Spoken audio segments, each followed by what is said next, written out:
நம்முடைய இணைப்பில் அரசியல் விமர்சகர் திரு ரவீந்திரன் துரைசாமி இணைந்திருக்கிறார்.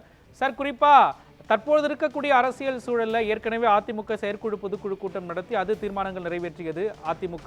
தற்பொழுது ஆளும் கட்சியான திமுக செயற்குழு கூட்டத்தில் முக்கிய தீர்மானங்கள் நிறைவேற்றிருக்காங்க. எப்படி பாக்குறீங்க? திமுகவின் தீர்மானம் அவங்க ஏற்கனவே 3 முறை வெற்றி பெற்ற அதே வீகத்துல தான் போறாங்க.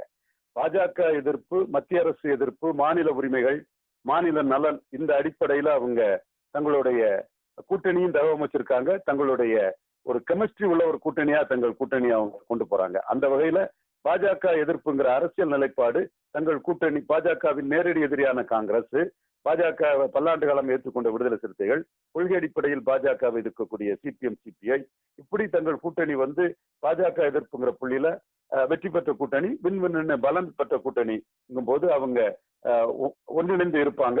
எனவே அந்த கூட்டணியை இன்டாக்டா கொண்டு போறதுல திமுக அரசு பாஜக எதிர்ப்புல கூடுதல் கவனம் செலுத்துது. இதை தாண்டி அவங்களுடைய அரசியல் நகர்வு என்னன்னா, அவங்க செய்தி தொடர்பாளர்கள் அவங்களுடைய ஊடகத்துல எல்லாம் திமுக அதிமுக போட்டின்னு அவங்க பேசினாலும் கூட அவங்க அதிமுக தலைவர் ஜெயலலிதா, மக்கள் தலைவர் எம்ஜிஆர், புரட்சி தலைவர் ஜெயலலிதா கொடுத்த ஒரு முக்கியத்துவத்தை எடப்பாடி பழனிசாமிக்கு கொடுக்கிறது கிடையாது.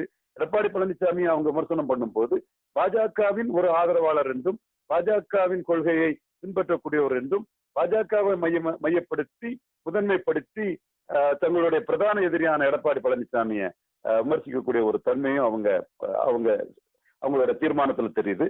இதையும் தாண்டி அவங்க 1971 மீண்டும் கலைஞர் 55% வாக்குகளை பெற்று 69 ஆட்சிக்கு வந்த ஒரு ப்ரோ இன்கம்பன்சியில ஆட்சிக்கு வந்தது மாதிரி முக ஸ்டாலின் ப்ரோ இன்கம்பன்சியில 50% வாக்குகளை தாண்டி ஆட்சிக்கு வரக்கூடிய அளவுக்கு வியூகங்களை வகுக்கின்ற அடிப்படையில ஆட்சி நலத்திட்டங்கள் இப்பொழுது ப்ரோ இன்கம்பன்சியில மகாராஷ்டிராவிலையும் ஜார்க்கண்ட்லயும் ஆட்சி மீண்டும் அந்த இன்கம்பன்ட் கவர்மெண்ட்ஸ் தக்க வைத்தது மாதிரி ப்ரோ இன்கம்பன்சில தாங்கள் 50% வாக்குகளை தாண்டி வரணுங்கிற அடிப்படையில அரசின் நலத்திட்ட உதவிகள், அதாவது எம்ஜிஆர் காலத்துல உள்ள அந்த சத்துணவு திட்டம், அந்த ஜெயலலிதா அம்மையாரோட அந்த வெல்ஃபேர் ஸ்கீம்ஸ், இதை மையமா வச்சு அவங்களுடைய தேர்தல் பிரச்சாரத்தை முன்னெடுக்கிறாங்க.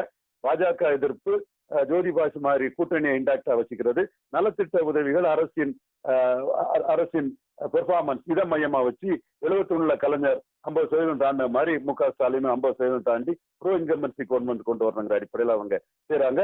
இது எல்லாரும் எதிர்பார்த்த ஒரு வியூகமா தான் நம்ம உணர்றோம்.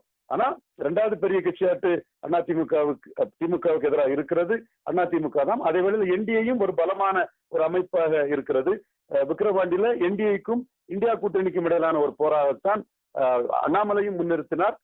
எடப்பாடி பழனிசாமி களத்தை விட்டு விலகியதால் திமுக அணியும் இந்தியா கூட்டணி என்று போட்டுதான் உதயநிதி ஸ்டாலின் தன்னுடைய பிரச்சாரங்களையும் செய்தார் என்று சொல்லும் போது பாஜகவை மையமாக வைத்து மற்ற கட்சிகளை, குறிப்பாக தங்கள் பிரதான எதிரியான அதிமுகவை எதிர்கொள்வது என்பதுதான் திமுக அணியின் வியூகம் என்று கருதுகிறேன்.